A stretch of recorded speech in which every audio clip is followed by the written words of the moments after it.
जी, हमारे साथ अभी वीडियो सर दिलजीत जी जुड़ चुके हैं। सर, सबसे पहला सवाल मेरा आपसे ये रहेगा कि आए दिन ब्लॉक गवर्नमेंट ऑफिस पे जो इल्ज़ाम लगाए गए, पीआरएस मेंबर की तरफ से जो इल्ज़ाम लगाए गए, किस हद तक और किस तरीके से आप इन चीज़ों को देखते हैं? देखिए, सबसे पहले मैं आपका धन्यवाद करता हूं कि जो भी आपके माध्यम से शशि गोस्वामी जी ने मेरे ऊपर इल्ज़ाम लगाए हैं या मेरे डिपार्टमेंट के ऊपर इल्ज़ाम लगाए हैं, आप दूसरा पक्ष जानने के लिए यानी कि मेरा पक्ष जानने के लिए आप यहां पे आए, मैं आपका धन्यवाद करता हूं। जो भी शशि गोस्वामी जी ने इल्ज़ाम लगाए हैं, मैं स्टेप बाय स्टेप एक एक इल्ज़ाम का आपको जवाब दूंगा। सबसे पहले वो ये इल्ज़ाम लगाते हैं कि ये वीडियो जो है ये हाईली करप्ट आदमी है, ठीक है। एक पेपर में मैं पढ़ता हूँ, वो कहते हैं कि ये 30% कमीशन लेता है, फिर दूसरी जगह वो कहते हैं 25% लेता है, तीसरी जगह कहते हैं 20% लेता है, ठीक है। मुझे ये समझ नहीं है कि पहले ये अपना कंसेप्ट क्लियर करें कि वीडियो आखिर लेता कितनी कमीशन है, ठीक है। 20 है, 25 है, 30 है, 40 है या 50 है। उसके बाद जैसे आज की सुबह की आपने जो प्रेस कॉन्फ्रेंस देखी होगी, आज की डेट में जितनी भी एग्जीक्यूटिंग अथॉरिटी है वो सारी पीआरआईज हैं। शशि गोस्वामी जी जो हैं वो पीआरआई के एक मेंबर हैं, ठीक है। उनका काम है वहाँ पे अपने कामों को इम्प्लीमेंट करना। पेमेंट मेकिंग अथॉरिटी आज की डेट में सरपंच साहिबान है हमारे। बीडीओ एक मॉनिटरिंग अथॉरिटी है just like ACD and other officers. मुझे किस बात के लिए लोगों ने कमीशन देनी है या किस मोड से उन्होंने मुझे कमीशन देनी है, वो मुझे आज तक पता नहीं लगा है। वो क्लैरिफिकेशन आपको शायद पीआरआई मेंबर जो हमारे सरपंच साहिबान थे। फिर ये एक इल्ज़ाम लगाते हैं मेरे ऊपर कि हम जब इनके दफ्तर में जाते हैं तो ये हमें प्रॉपरली गाइड नहीं करते हैं, ये हमें स्कीमों के बारे में नहीं बोलते हैं। तो जनाब शशि गोस्वामी साहब, आप एक पीआरआई मेंबर हैं, आपको याद होगा गवर्नमेंट ने आपकी कितनी ट्रेनिंगें करवाई हैं। डोडा में आपकी ट्रेनिंग हुई, 2 बार आपकी यहाँ पे ब्लॉक हेडक्वार्टर पे ट्रेनिंग हुई। आपको पिछले 3 सालों में अभी तक 3 या 4 तो टोटल स्कीमें चलती है हमारे डिपार्टमेंट में।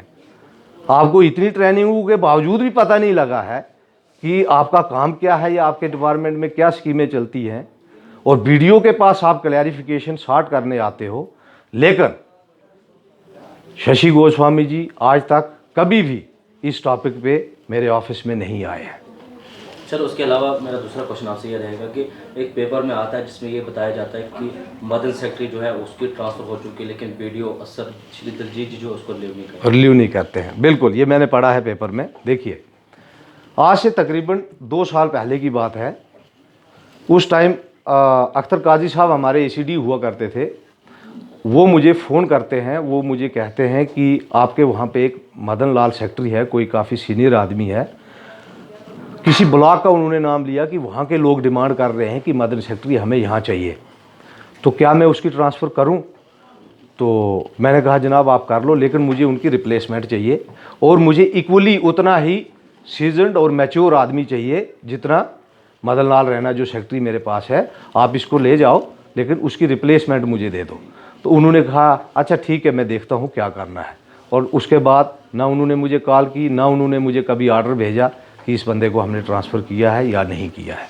ये आज हम पहली बार सुन रहे हैं 2 साल के बाद गोस्वामी साहब के मुंह से कि इनको ट्रांसफ़र किया गया है और दलजीत सिंह वीडियो इसको रिलीव नहीं करता है। सर, उसके अलावा पेपर में ये भी बात छपी थी कि वीडियो असर को जो है ट्रांसफ़र कर दिया जाए। काफ़ी लोगों की उसमें लिखा कि पीपल्स डिमांड, तो क्या पीपल्स डिमांड, बिल्कुल बिल्कुल पीपल्स डिमांड ये लिखते हैं।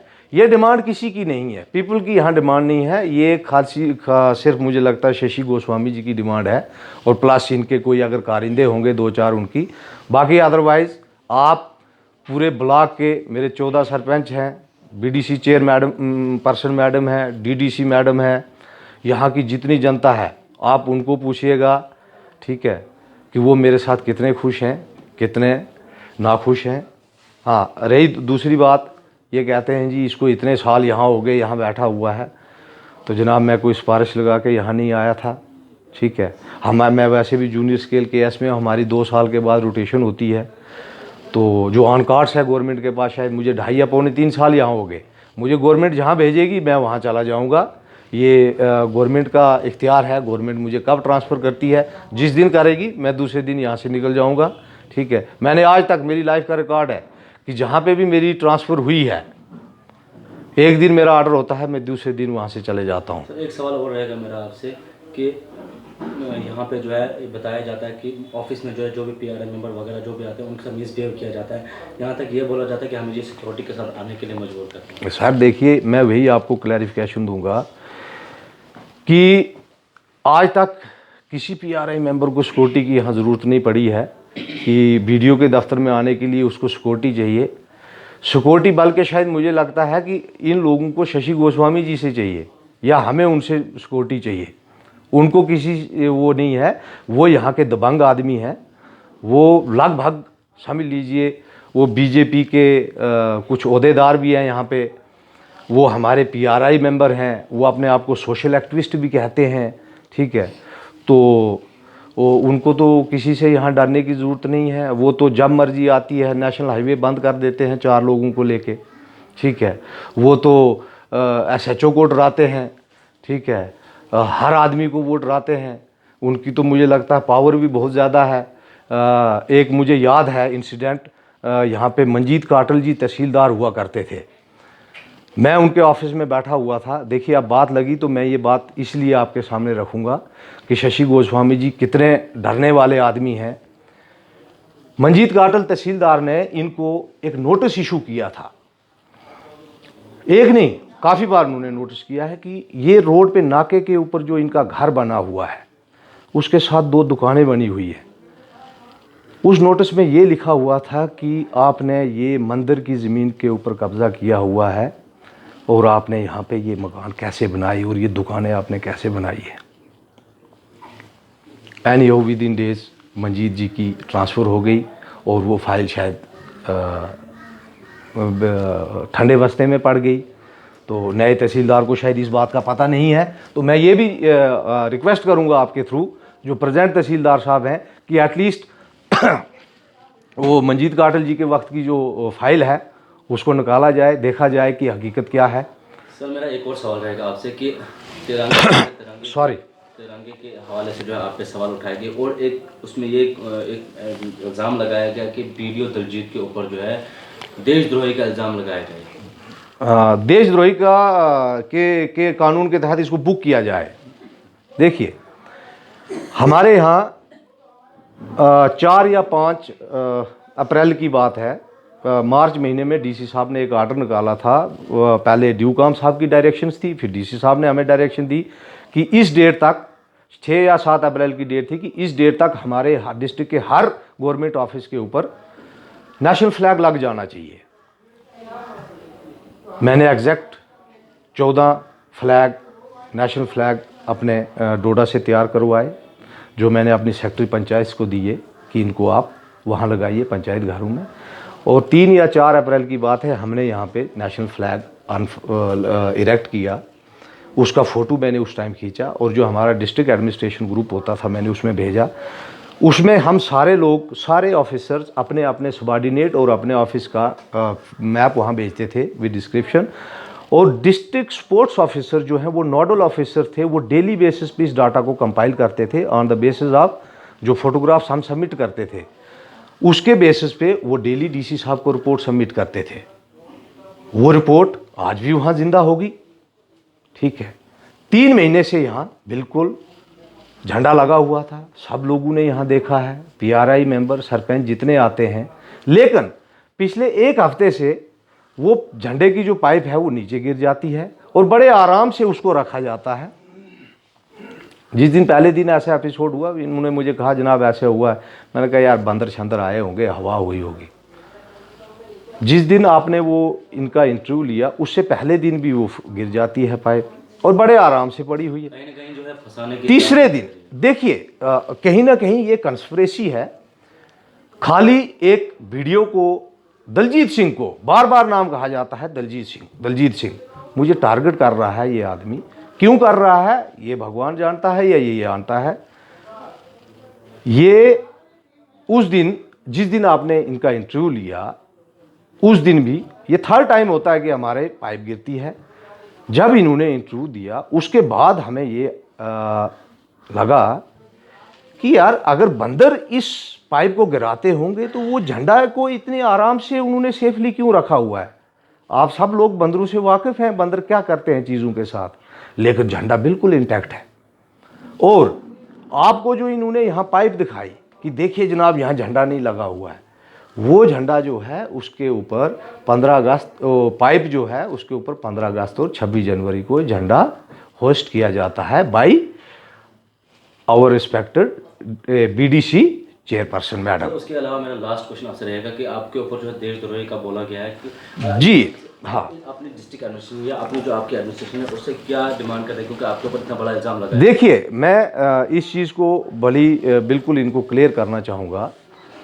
ये पॉलिटिकल आदमी हैं, ये बीजेपी के किसी पोस्ट के ऊपर बैठे हुए हैं, लेकिन इनको अपनी लिमिटेशंस का पता होना चाहिए कि ये एक पॉलिटिकल लीडर के बारे में बात नहीं कर रहे हैं, ये गवर्नमेंट ऑफिसर के बारे में बात कर रहे हैं। मुझे क्या बोलना है क्या नहीं बोलना है, आप पॉलिटिकल उसमें चले जाते हो, आप किसी के ऊपर भी कुछ बोलते हैं, आप बोलिए। मैं गवर्नमेंट सर्वेंट हूँ, गवर्नमेंट ऑफिसर हूँ, मुझे अपनी रिस्पॉन्सिबिलिटीज़ का पता है। अगर मुझे गवर्नमेंट की इंस्ट्रक्शन है कि आपने यहाँ झंडा लहराना है बिल्डिंग में, या कोई और इंस्ट्रक्शन है, मैं वो फॉलो नहीं करता हूँ, तो मेरे लिए सिविल सर्विस रूल्स के अंदर क्लियर कट 8 से 9 सज़ाएं लिखी हुई हैं। मुझे वो पेनल्टीज़ जो हैं उनकी ग्रेडिंग होती है कि जितना मेरा ऑफेंस होगा उसके अकॉर्डिंग मुझे पेनल्टी दी जाएगी। लेकिन और जो हमारा ये नेशनल फ्लैग जो लगाए जाते हैं डिफरेंट प्लेसेस के ऊपर, वो हमारा national flag code of India है 2002, उसके तहत वो लगाए जाते हैं। ठीक है, जो आदमी उसके साथ फ्लैग के साथ मिसबिहेव करेगा उसको 3 साल की सज़ा होती है। मैंने कोई फ्लैग के साथ मिसबिहेव नहीं किया है, मैंने बाज़ाब्ता इरेक्ट किया था, और मैं बार बार आज तो मैंने उसको बिल्कुल कंक्रीट में पाइप को डाल दिया हुआ है। अब अगर ये कोई तोड़ना भी चाहेंगे तो इनको कम से कम 2 घंटे लगेंगे गेंती बेलचा लेके उसको तोड़ने के लिए। तो जो इन्होंने मेरे ऊपर ये देशद्रोही का इल्ज़ाम लगाया है, ये एक बड़ा ही सीरियस एलिगेशन है मेरे ऊपर। मैं गवर्नमेंट सर्वेंट हूँ और मैं एक बड़ा ही प्रिंसिपल्ड आदमी हूँ, और मैं अपने उसूलों के साथ कभी कंप्रोमाइज़ नहीं करता हूँ, चाहे मुझे किसी भी एक्सटेंट तक जाना पड़े। अब जो मैंने आपको पहले कहा कि एक मेरी रिक्वेस्ट रहेगी यहाँ के तहसीलदार साहब के साथ, वो किया जाए। दूसरा, जो इसने मेरे ऊपर देशद्रोही का इल्ज़ाम लगाया है या बाकी भी इल्ज़ाम लगाए हैं, मैं इस आदमी को 1 हफ्ते का टाइम देता हूं। ये ओपनली पब्लिकली मीडिया के ऊपर अपने वो सारे इल्ज़ाम वापस ले, नहीं तो मैं इसके ऊपर कोर्ट में डिफेमेशन का केस डालूंगा। सर, मेरा आखिरी सवाल आपसे ये रहेगा कि आपके थ्रू यहाँ के लोगों को पहले भी मैसेज दिया गया, कमीशन करप्शन, इसके हवाले से लोगों के लिए आपकी क्या मैसेज रहेगा? देखिए, मैंने पहले भी, आपने एक बार मेरा इंटरव्यू किया था, अभी भी मैं पब्लिक के साथ वही बात कर रहा था। आपको किसी को कोई कमीशन देने की ज़रूरत नहीं है, पैसा देने की ज़रूरत नहीं है।